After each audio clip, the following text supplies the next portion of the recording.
the instance in the China field that was the most provocative was when the students took over the Center for Chinese Studies, occupied it. And now, when was that and why, if you remember? let's see, what year was that? That must have been 72, 71, 72. Before you were chair. So was Chalmers Johnson chair? Yeah, that's right.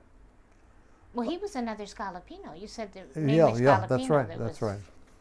Johnson was very much at that time, very much, before he changed his stripes, so to speak. He was, and he was chairman of the center. We had then working at the center Jack Service, I think I mentioned him. And Jack, who at first had been very, very cautious because I think of his own personal history during the McCarthy period, had become more and more radicalized by the war, and was taking more and more of a role vis-a-vis the students who looked to him as a kind of protector. So when they took over the center, they turned it into a sort of mimeograph mill for pamphlets and handouts to go to high schools, any place they could, to try to build up an anti-war movement.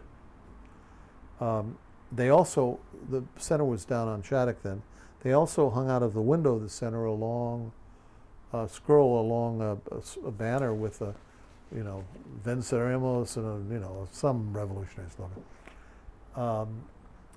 I was aware of this because one of my RAs was in this strike, and that evening I got a phone call from Chalmers. Chalmers was absolutely irate. He said, Sheila, his wife, Sheila just drove by the center, and she saw this revolutionary scroll. The students have invaded the center. They've taken over the center. And I wanted to tell you, I'm going to tell all the members of the executive committee that I'm calling in the police. And if you oppose this, if you don't agree with me, that I'm resigning as chairman of the center. And I said, well, Chalmers, you better resign. And the others told them the same thing. Stanley Lubman and others who were, and so, but Jack was in there with the students. With the students, pledging to put his body up against, I assume it would have been a combination of the sheriffs, the Berkeley police, whatever. And nothing really came of that, but there was this sense of, again, during that, I think the most dramatic moment for me, we just had the anniversary of Kent State, which was May 4th. And there was a motion then, we'd been meeting, the faculty as a whole had been meeting in Wheeler Hall to discuss various motions dealing with issues like People's Park and whether or not we opposed the war.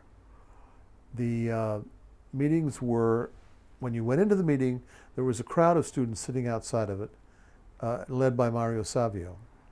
And he would stand up as the faculty filed past, right in your face, and say, if you knew, you'd call you by name, but you're going to vote with us, aren't you? We're against this war, whatever, They wanted a vote of no confidence in Hines, I believe.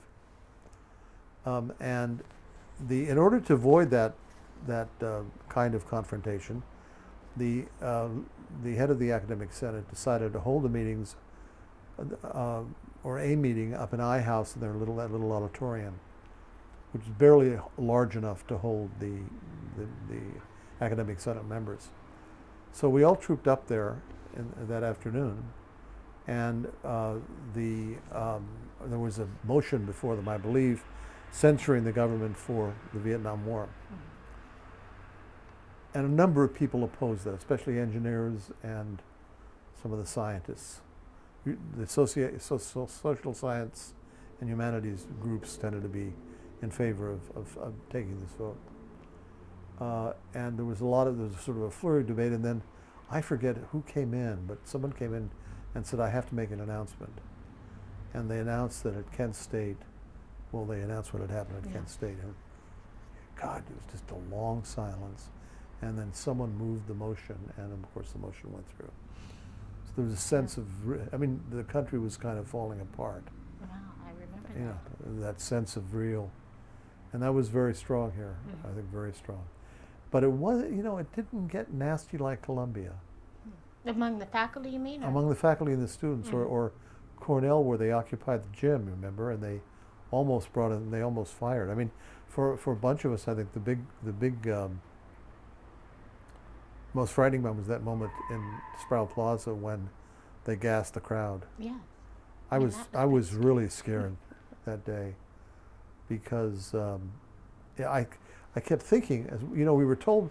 I was with Jack when Jack and I went up to talk to the colonel and say, I was a crowd monitor. Mm-hmm. We'll move these people. These students will go up to Sproul Plaza if they will be allowed to do so peaceably, because this is a very. They were organized down in front of University Hall. Mm-hmm. And he said, fine, there'll be no problem. So everybody marched up there after we used our bullhorns to get them up there. And then I became aware, I was down with the crowd. Jack was up on that balcony in the ASUC building. Mm-hmm. No, the one that's where the poly ballroom. Yeah, that's right. And I realized all of a sudden that there were all of these guardsmen on either end of the square that had gas masks on and were with fixed bayonets. And the first thought I thought was Amritsar, which was a massacre in India by the British. I think it was in 1919. I may not have the year right, but I thought, boy, if one of these farm kids gets nervous and they have live rounds of ammunition, this is going to be really dreadful. And then we heard this puck, puck, puck, puck, puck, and that, anybody who'd been in Vietnam during the war, we just, cringed as this Huey helicopter came swooping down, trailing smoke. Oh, just. And I thought, well, I thought it was just tear gas. But wasn't it just? It was CS gas, which is the stuff they used to throw down the bunker. It was weird. I always thought it was tear gas. No, CS. Mm. Much worse. You can't get it out of your eyes. It's just terrible. But that was the one where I thought, oh, we've got ourselves something awful here.